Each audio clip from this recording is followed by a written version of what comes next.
Namato Ratanatayasa. May I pay homage to Triple Zim, the Buddha, Dhamma, and the Sangha. My respect goes to my parents and my teachers. Hello, good evening, everyone. So today is Thursday, the 12th of November, and 2020. This is Achan Sujan from Varapunya Meditation Center, Aberdeen, Scotland. As usual, I'm here with you tonight. Hello, Margaret. Good evening. Hello, Karina. Hello, Manish. Hello, Yvonne. Good evening, everyone. So I hope you're all having a wonderful time. Our monk here also having a good time. And today we had a visitor from Kingdom of Fives, and come to offer a lunch to the monks. And I asked why it is called the Kingdom of Five. And he said, I didn't know, because although there is no kings, or not as a kingdom, but anyway, so it was nice to see someone far from Aberdeen coming up to the center just to make a merit. Hello, Sachin. So today, this afternoon, I got one question from one of our listeners, and the question was, is it important to have a concentration before practicing vipassana meditation? Now, it is a yes and no in a short form. Now, concentration meditation, according to Buddha's teachings, or in Buddhism, we call it Samatha meditation. And in terms of a vipassana meditation, now the English translation is insight meditation. Okay. And the question is, do we have to have a concentration before we are going to practice the vipassana or not? Now, before going into that, I just would like to give you an overview that in Buddhism, or in Buddhist practice, we have two types of meditation. One is Samatha and another one is vipassana. And you can find a lot of reference to the Samatha meditation or the concentration meditation in the scripture. And there are plenty of instructions and how to do too, and particularly a book which is the sub-commentary known as Path of Purification explains detail about the Samatha meditation quite a lot. And in particular, that book explains there are 40 different types of a Samatha meditation. And remember, again, these are just the categories, and within that each categories there are many more in details. That's why my understanding, and I normally tell to everyone, that the Samatha meditation is about concentrating on one object. And here, doesn't matter what object is that. Not just the 40 types of objects that is recorded in the in this Visuddhimagga, or the path of purification. Any object, when you pay attention to it and you feel comfortable and brings calmness of your mind, and you're able to disconnect yourself from the worldly matters, and you simply zoned in, your mind is fully absorbed with that object, and there is no distractions at all, then that is known as a Samatha meditation. So practice of a samatha or the concentration meditation is to gain concentration, is to gain control over our mind, that we can channel that into the one place. And it's a concentration. And with this you will attain the calmness, you will attain the serenity, and further on there are certain qualities that one can gain too. It's known as jhanas. And these are good, and we do have to have certain understanding of it. And again in the time of the Buddha, and the Buddha practiced these first, and then later he improved from there. And that's why I normally call that first we focus on one object, whether it is breath or whether it is the light or a crystal or the color or the shapes and whatever. Basically we concentrate on. We have an undivided attention is in that object. And because of your having undivided attention, all the other distractions are faded away. Sometimes when you are practicing, they may come, but you ignore them. But you simply, with your intention and motivation, be with that object that you have chosen to be. And with that, you attain the calmness, you attain the jhanas, the absorptions, which is the very deeper happiness and joy and equanimity of the mind. But remember, this practice gives you only when you are meditating. So it gives you a benefit when you are meditating. Suppose you are practicing a breathing meditation, you're solely paying attention to the breath at all the time, breathing in and breathing out, nothing else, breathing in and breathing out. And now sometimes you may, some masters or some teachers would tell you to just focus at the tip of the nose, or some people or some masters will just say, as you know that breathing in and breathing out, that's it. So you stay with that. And this is a concentration meditation. And this is one of the famous way of the practice of a meditation. And the reason behind people use this breath as a practice to begin with, simply because it's easy. It's with you, and you don't have to think, you don't have to imagine, you don't have to create, and you don't have to carry with you. It's with you at all the time. Furthermore, not only that it is so empirical and with you at all the time, and it's so easy to think of, so easy to experience it, but after doing it, only one thing you need is to flip the coin. So only you just need to open your senses to accept things, and that you can do by practicing the breathing meditation. It's easy to change from the samatha or the concentration meditation towards the vipassana. That's why many people use it. And it's very easy too, and easy. It's connected to us too. Yeah? So that's why the samatha meditation is that.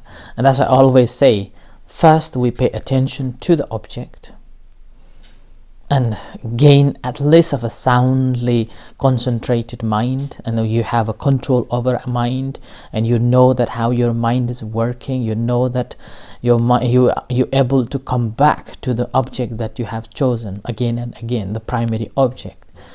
And other time, even when you are not practicing, when you are sitting alone, and just mind automatically goes into that object, and that is the concentration. There's a lot of benefit there. It doesn't mean that there isn't. There are many benefits.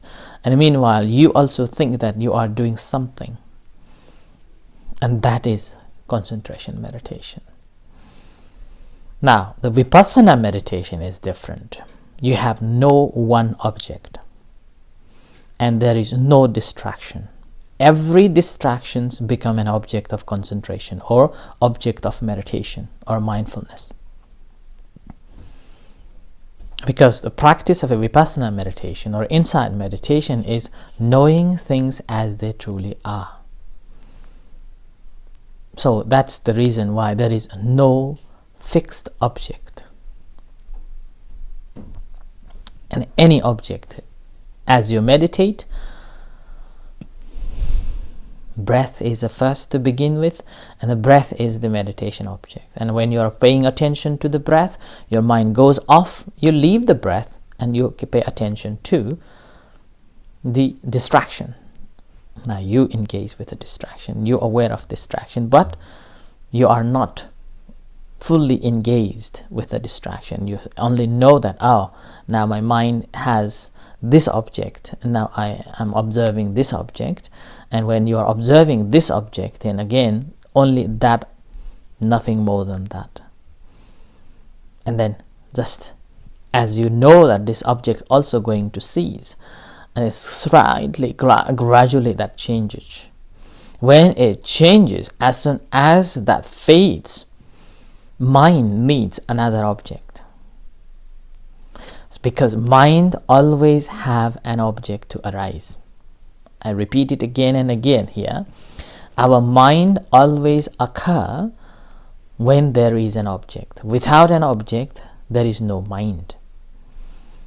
So mind is always dependent on something else.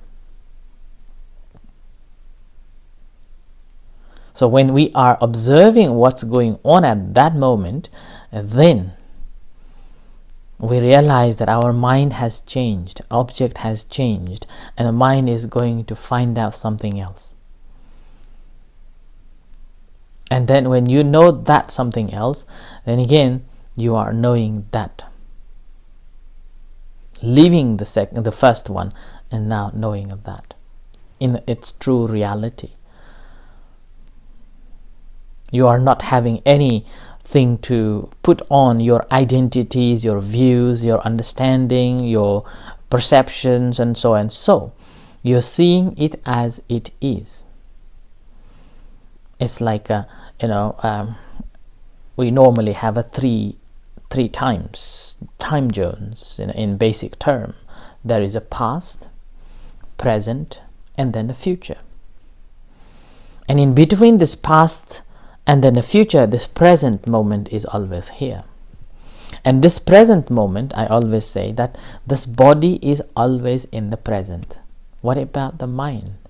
Is your mind living in the present moment? Is your mind is always in the present moment or not? And when you think about your mind is in the present moment, every moment is a present moment. Everything that's happening here and now is a present moment taking place. And every action that you are taking is happening here and now. And that is what we need to know. And that is what we have to develop.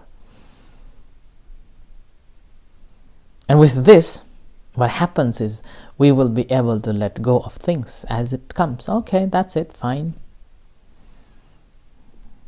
And that's how the energy develops and understanding occurs.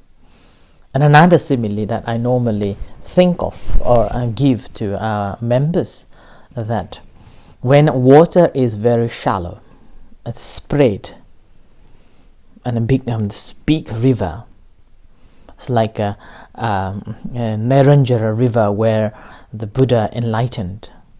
When you go in the summer, the river is so spread, maybe a kilometers spread. There's no water. You can walk through, and there's small water runs through in Narendra. But in winter, it can be very deadly and very big. So water, when it is spread, is shallow. It hasn't got energy.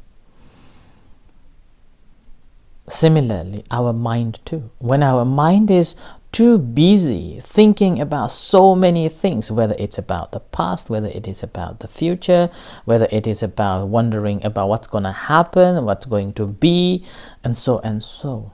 What am I doing? And these things. Our mind hasn't got energy because it's so spread, like a water spread around. And think about the water dam. And now, suppose you create a dam. Yeah? When you create a dam, the water will concentrate it there. Water is absorbed. Yeah? Water kept.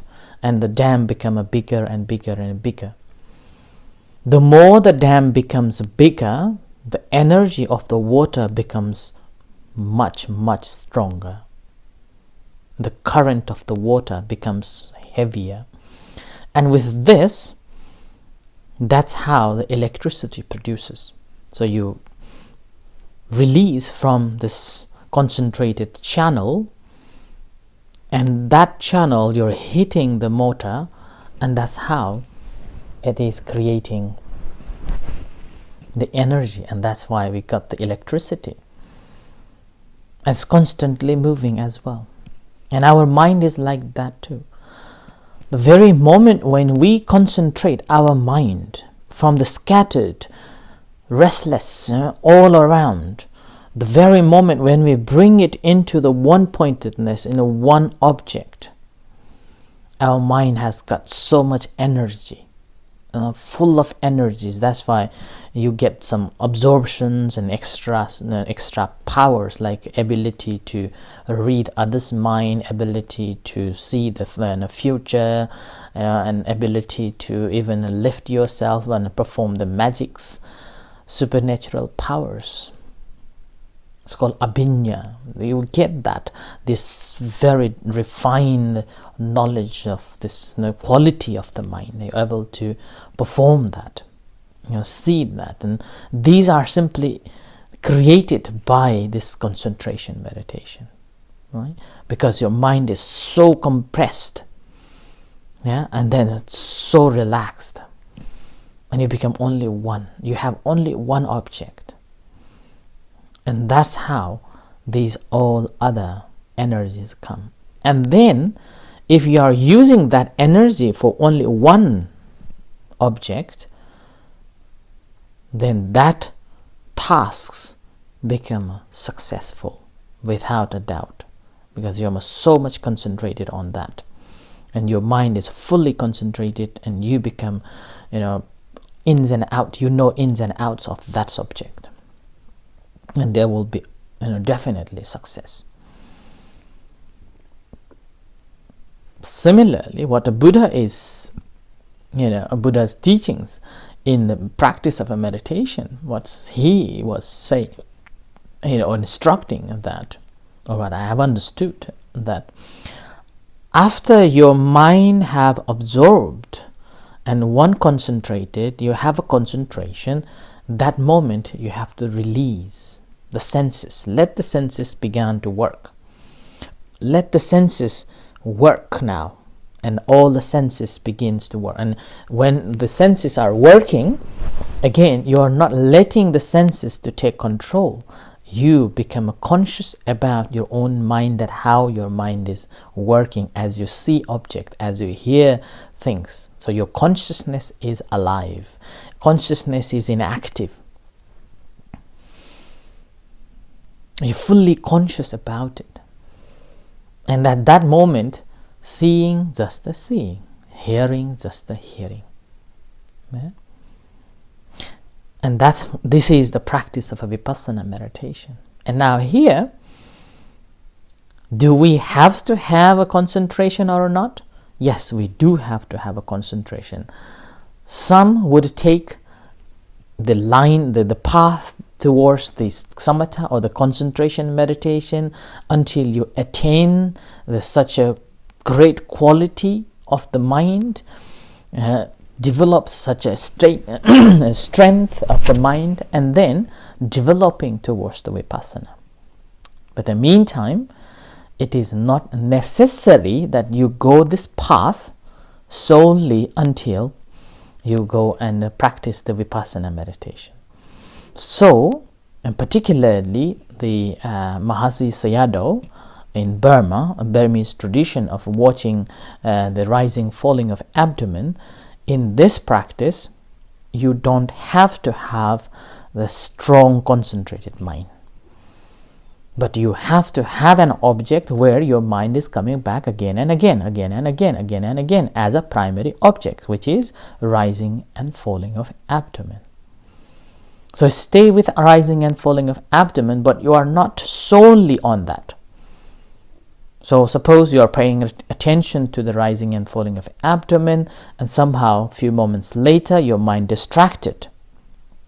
At that time, you are not saying that I am not interested to this distraction at all.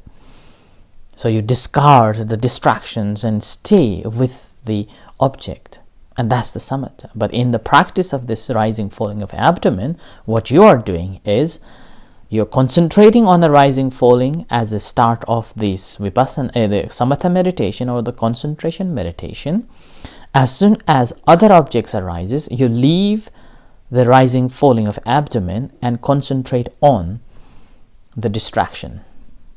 And when you're concentrating on distraction again, you observe that as it is, not as you want it to be. There is no identification, there is no perfection, perceptions, any other things. And you know that, like if you're having a thought, you're thinking of something. The ways to do it is, I am thinking, right? But in the practice of a meditation, in this technique, you're simply saying, thinking. There is no I, there is no object, or there is no I, there is no the object or things that you are thinking. Only you're observing the mind that which is thinking. Yeah? So thinking, thinking, and thinking. And if you've been practicing, you will be able to see that by the second time or the third time when you're noting that object, you realize that the object, the thought is faded slowly, and the new thought has come, or mind has already another thought started in the background. Yeah? And then you leave it. And again, when you're leaving again that object, you know before leaving. And then when you're before leaving, and then when you're leaving, you know where the mind is going. And that's how you're breaking all the possible gaps where the defilements or the kilesas, the maras, so-called, its mind is just going into this delusional world. You're just breaking those gaps. And that's how you gradually develop your concentration, as well as you are developing the wisdom of the vipassana. So because with that, as you practice gradually, what happens is that you will be able to understand that everything that you noted are subject to change, and it is changing. And you will, with that understanding, you are not going to have any attachment to it. You are not going to have any pleasure or unpleasant feeling or emotion towards it. You will be able to observe it as they are. But mind you, this way of a practice is very slow, and sometimes people may not see the benefit of the practice because it's too slow, and may appear that you are not getting anything. But if you continue doing slowly, bit by bit, but continuously doing, you see that your concentration has developed, and as well as your wisdom developed too. The attitude to yourself, attitude to feelings, attitude to your thoughts, attitude to the people, and the whole attitude gradually changes. And at this moment, not only you are slowly changing, but other people can see you're changing too. The way you think changes, the way you behave changes, the way you perceive things will change too. And that's how people recognize that meditation is helping a person to be a new person. But if you're practicing only samatha meditation, it can be very difficult too. You can be very egoistic and attached to this so-called happiness born out of the practice of a samatha meditation. You need to be very careful on that too. But if you can develop that, it's very good, and then you feel that you are doing something and the meditation is good and wonderful, and it's given me such a power, such a wonderful feeling of ecstasies and wonderful like that. So it's very easy to attach to, and pleasure and experiences from there. But whereas the vipassana, you will get very slow but steady, firmly, and a good one. Okay, but both are good. It's up to each and individual's preference. Some would like to have a quick results, and then just you have taken some drugs and marijuana or something, and then you are in the zone, and as soon as the effect of those the substances, then again you come back to the normal like that. But vipassana meditation obviously will give you more insight, but it's very slow. You need a lot of patience, a lot of dedication, and then a lot of practice. So with this, then again, you will be able to use the vipassana meditation in everyday life, because you don't have to have one object to sit down and concentrate on that. Whereas in concentration meditation, you have to sit down. You cannot do on the move. Vipassana meditation, you can do on the move. All what you need is awareness and clear comprehension, ability to comprehend it completely, which means understanding everything is impermanent, nothing is permanent, even my feeling, even myself, everything has to go. So that is. So I hope that I have answered your question. Although it's such a big long answer, but I just wanted to give this to everyone who is listening to, as a benefit, which is beneficial for all, rather than just texting to just a person. So thank you for your question, and in the meantime, thank you everyone for listening, and may you all be well and happy, and take care. In a few moments time, we're going to have an evening chanting, and after that we'll have a guided meditation. You are most welcome to join with us. In the meantime, don't forget, if you have any questions, just text me. I will try to answer privately, or will answer like this on. So if this is beneficial for everyone, then I will answer in this way. So with this, thank you, and we'll see you shortly. May you all be well and happy. May the Buddha Dhamma Sangha bless you. Sadhu, sadhu.